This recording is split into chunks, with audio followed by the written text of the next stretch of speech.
சமூகத்தின் சமநிலை தவறும் போதெல்லாம் விளம்பரம் ஃப்ரீயாக கொடுப்பது அனைத்தும் ஒரு மனிதனின் வாழ்க்கையை அழித்துவிடும். என் குரல் ஒலிக்கும். இப்போ இந்த விளம்பரம் எல்லாம் நம்மளுக்குள்ள எப்படி வருது? மனுஷங்க யோசிக்க கூடாது, பப்ளிக் யோசிக்கவே கூடாது. நம்ம என்ன பண்றோம், நம்ம என்ன சொல்றோம், நம்ம என்ன செய்யறோம், நம்ம என்ன காட்டுறோம், அதை அவங்க வந்துட்டு யோசிக்காம அதை அவங்க செய்யணும். அப்போ அதை அவங்க செய்யறப்போ வந்துட்டு அவங்களோட இந்த யோசிக்கிற தன்மை வந்துட்டு இருக்காது அவங்களுக்கு. எக்ஸாம்பிளுக்கு வந்துட்டு ஒரு ரோட்ல வந்துட்டு ஒரு ரெக்கார்ட் டான்ஸ் ஆடுறாங்க. அப்போ சுற்றி இருக்கிற பப்ளிக் எல்லாமே அதை வந்துட்டு ஆண் வேடிக்கை பார்ப்பாங்க. அப்போ அந்த இடத்துல வந்துட்டு வயசு பசங்களும் பார்ப்பாங்க, வயசு பொண்ணும் பார்ப்பாங்க, சின்ன குழந்தை எல்லாருமே பார்ப்பாங்க. ஆனால் அதை தப்புன்னு சொல்லிட்டு அங்கே இருக்கிற பெரிய ஆளுக்கு அந்த மைண்ட் இருக்காது. ஏய் தப்புடா, நீ பார்க்கக்கூடாது, வீட்டுக்கு போவாங்க, அப்பா அம்மா யாரு அப்படின்னு சொல்லி அதட்டி அனுப்புற ஒரு தைரியம் இருக்காது. ஏன்னா அவனே வந்துட்டு அந்த அந்த ஒரு ஆள் அப்படி பார்க்கணும் இருக்கும். அவனுக்கு அது யோசிக்கிற தன்மை இருக்காது. அந்த நேரத்தில் நீங்கள் சுற்றி இருக்கிற விளம்பரம், சண்டை, சச்சரவு, ஜாதி மதம், கலவரம், ஃபைட்டு, அது இது, சினிமா, மியூசிக் எல்லாம் எக்ஸெட்ரா எக்ஸெட்ரா எல்லாமே ஒருத்தனோட யோசிக்கிற தன்மையை மறக்க வைக்கிறது தான் அதெல்லாம் விளம்பரம். ஒரு டிவியில் காண்டாமோட விளம்பரம் எப்படி வரும்? சினிமாவில் காட்டினா சென்சார் இருக்கு, டிவியில் காட்டினா சென்சார் இல்லையா? டிவியில் வந்துட்டு சின்ன பசங்க இல்லையா, இல்லை சின்ன பொண்ணுங்க இல்லையா, இல்லை யாரும் இல்லையா வீட்டில்? நீங்கள் பார்க்க சில பேர் கேட்கலாம், பேருக்கு தெரியாத என்ன சொல்லிட்டாங்க. அது ஓகே, அதுக்குன்னு ஒரு வயசு இருக்கு, தெரிகிற வயசு இருக்கு, அப்போ தெரியட்டும். இப்போ நீ விளம்பரம் ஏன் பண்ணுறாத? அதுக்கு ஒரு தடை போடல. அப்போ இதுக்கு ஏன் தடை போட மாட்டேன்ற இந்த கேள்வி கேட்கறதுக்கு யாருக்குமே ஒரு 2 பீஸில் சினிமா நடிச்சா உள்ளே வரக்கூடாது. ஆனால் அதே துணியை போட்டு டிவி விளம்பரத்தில் நடிக்கலாம். 10 மணிக்கு மேலே சீரியல் பார்க்குற குடும்பத்தில் அந்த விளம்பரத்தில் இந்த மாதிரி அட்வர்டைஸ்மெண்ட் ஏன் வருது? அப்போ அது தப்பு தானே? அப்போ அந்த அட்வர்டைஸ்மெண்ட்டை பார்த்து ஒரு சின்ன பசங்க என்ன அது இந்த ஒரு மாதிரி இருக்குது, நம்ம நாளைக்கு வாங்கி பார்க்கணும் அப்படின்னு அவங்களும் ஒரு தாட் வந்துருச்சுன்னா அது வந்துட்டு அந்த வயசு வந்துட்டு அப்படி கெடுத்துரும். அதை வந்துட்டு அதை என்ன பண்ணணும்னு தோணும். அந்த மைண்ட் வந்துட்டு அப்படியே அவங்க ஸ்டாண்டர்டாக இருக்காது. நீங்கள் என்ன தான் சொன்னேன் அந்த இது பண்ணாலும் உங்களுக்கு தெரியாமல் அதை அவங்க வாங்க ட்ரை பண்ணுவாங்க. அந்த வாங்க ட்ரை பண்ணி அதை யூஸ் பண்ண ட்ரை பண்ணுவாங்க. அதை யூஸ் பண்ணால் கெட்டு போயிடுவாங்க. கெட்டு போன பிறகு நம்ம என்ன சொல்லுவோம், பேரண்ட்ஸ் என்ன சொல்லுவாங்க, ஓ நான் தான் சரியாக வளர்க்கல, நம்ம தான் சரியாக வளர்க்கல அப்படின்னு சொல்லிட்டு அந்த பள்ளி அவளை ஏற்றுன்னு அதை அப்படியே முடிச்சுடுவாங்க. ஆனால் அதுக்கு உண்மையான காரணம் வந்துட்டு யாரு? விளம்பரம். ஒரு விளம்பரம் ஒரு தனிப்பட்ட ஆளோட சுதந்திரத்தையே அழிச்சிடும். விளம்பரம் எப்படி தனிப்பட்ட ஆளோட சுதந்திரம் அளிக்குமோ அதே மாதிரி ஒரு ஃப்ரீயாக கொடுக்குற ஒரு பொருள் வந்துட்டு அவங்களோட மொத்த வாழ்க்கையை அழிச்சிடும். ஒருத்தன் தப்பு பண்ணி கெட்டு போகிறான்னு சொன்னால் அதுக்கு ஒரு மெயின் ரீசன் வந்துட்டு அவங்க சுற்றி நடக்கிற விளம்பரம். அந்த விளம்பரம் எப்படி இங்கே பப்ளிக் மத்தியில் நெகட்டிவ் தான், ஆனால் பாசிட்டிவாக எப்படி பரவி இருக்கோ அதுக்கு மெயின் காரணம் வந்துட்டு அரசியல்.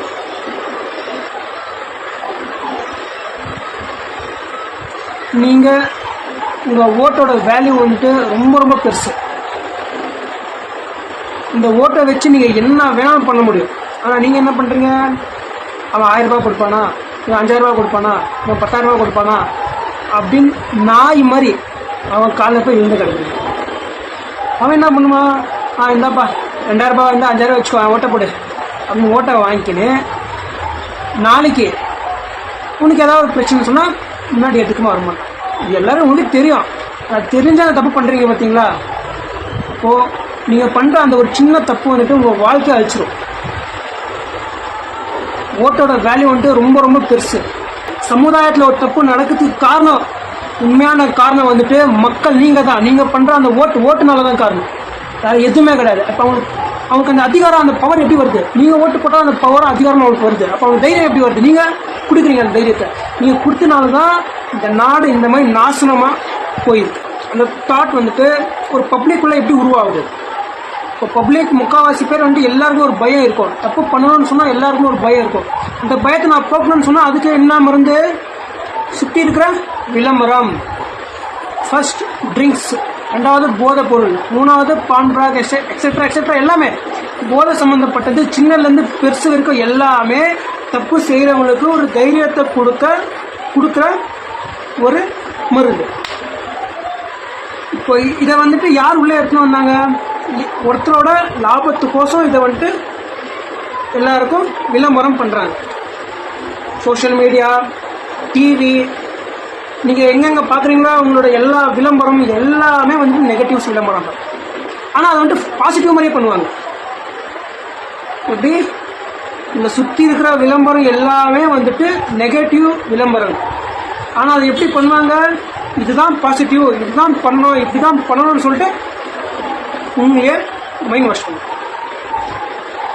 சில பேர் வந்துட்டு அதுக்கு அடிமையாக ஆனவங்க தப்பு பண்ணுறாங்க, அடிமையாக இல்லாதவங்க தப்பு அவங்களுக்கு எடுத்து சொல்கிறாங்க, ஆனால் அவங்க கேட்க மாட்டாங்க. இதுக்கு முடிவு இல்லை. அவங்களே மனம் மாறி திருப்ப இதை நான் பண்ண மாட்டேன் அப்படின்னு சொல்லி அவங்கள அது திருந்துனா அது அவங்கலேருந்து அது வெளியே வரலாம். அப்படின்னு திருந்திட்ட ஒருத்தனுக்கு வேலை ஆகும். அப்போ அடுத்தவங்க வேலை ஆகணும்னா இந்த விளம்பரத்தில் என்ன இருக்கோ அதை நீ செய்யணும். இந்த விளம்பரத்தில் என்ன இருக்குது? இன்னும் அழிக்க இருக்கிற ஒரு மைண்டு, அதை நீ எடுத்துக்கிற உங்கள் மைண்டை நீ தானே வச்சுக்க. அவ்வளோதான். நீங்கள் எல்லாருமே பப்ளிக்ஸ் எல்லாருமே வந்துட்டு வேணா ஒன் டைம் உங்களுக்கு சுற்றி வாட்ச் பண்ணி பாருங்க. டிவி, சோஷியல் மீடியா எல்லாமே வந்துட்டு எல்லா A to Z எல்லாமே வந்துட்டு நெகட்டிவ் விளம்பரம் தான். அந்த விளம்பரத்தினால தான் ஒருத்தன் வந்துட்டு தப்பு செய்யலாம் அந்த தைரியம் ஒருத்தன் அவனுக்குள்ள. அந்த விளம்பரமே இல்லைன்னா அவனுக்குள்ளே எப்படி தைரியம் வரும்? அவனுக்கு எப்படி தெரியும் நான் இதை செய்கிறேன், நான் ஒன்று செய்கிறேன், அது எனக்கு நான் இப்படி செய்யணும்னு சொல்லிட்டு ஒரு ஐடியா இருக்கும். ஆனால் நான் இதை பார்த்த பிறகு அந்த ஐடியா வந்து பெரிய ஐடியாவாக மாறும். இப்போ என் மைண்டை கெடுத்தது யார்? அந்த ஐடியா. அப்போ அந்த ஐடியா வச்சது யார்? அவங்க. எப்படியோ காசுக்கோசம் அவங்க ஹோட்டலாக விற்று இந்த உலகத்தை நாஸ்தி பண்ணிட்டீங்க. நெக்ஸ்ட் வர ஜென்ரேஷன் அதையாச்சும் க்ளீனாக ஒழுங்காக வளங்க. அவங்க என்ன தப்பு பண்ணுறாங்கன்னு பேரண்ட்ஸ் கேளுங்க. லேட்டாக வீட்டுக்கு வரனா ஏன் லேட்டுன்னு கேளுங்க. ஃபோன் ரொம்ப நேரம் யூஸ் பண்ணுறேன்னா ஏன் யூஸ் பண்ணுறேன்னு கேளுங்க. பேக்கில் என்ன வச்சுருக்கான்னு கேளுங்க. ரூமில் என்ன ஒழிச்சு வச்சுருக்கானா அதை போய் அவன் இல்லாதப்போ போய் தேடுங்க ரூமில். இதெல்லாம் பண்ணுறதுனால பையனுக்கு நீங்கள் இல்லைன்னா தெரியல, ஆனால் இது அவனுக்கு ஃப்யூச்சர், அவனுக்கு ஸ்டெடியாக அவன் ஃப்யூச்சர் போட்டுன்னு சொல்லிட்டு அவனுக்கு ஒரு நாள் புரியும். அது அவனுக்கு சொல்லித்தாங்க. இதுதான் கரெக்ட், இதுதான் தப்பு, இந்த உலகம் இப்படி தான் இருக்குது, நீ பார்க்கறது எல்லாமே நெகட்டிவ் தான் பார்க்குற, நீங்கள் ஒருத்தர்கிட்ட எப்படி பேசுகிற அதுதான் உங்களுக்கு வாபஸ் வரும். அது எல்லாமே நீங்கள் சொல்லிக் கொடுங்க. ஒரு பையன் பொண்ணு அவங்க 2 பேரில் யாராக வேணா இருக்கட்டும், பொண்ணோ சரி பையனோ சரி, அவங்க கெட்டு போகிறதுக்கோ நல்லா இருக்கிறதுக்கோ உண்மையான காரணம், உண்மையான ரீசன் வந்துட்டு அவங்க ஒழுக்கா வளர்க்க தெரியாத அவங்க பேரண்ட்ஸ்க்கு மட்டும்தான்.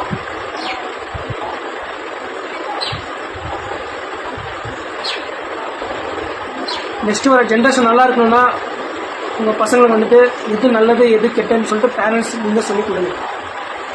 சின்ன குழந்தைலேருந்து பெரிய ஆள் வரைக்கும் எல்லாம் நெகட்டிவ் ஃபுல்லாக மட்டும்தான் இருக்கிறாங்க. அவங்க பாசிட்டிவ் கூட்டிட்டு வாங்க, அது பேரண்ட்ஸ் உங்களால் மட்டும்தான் முடியும், வேறு யாராலையும் முடியாது. எல்லாமே நெகட்டிவாக தான் இருக்குது சுற்றி.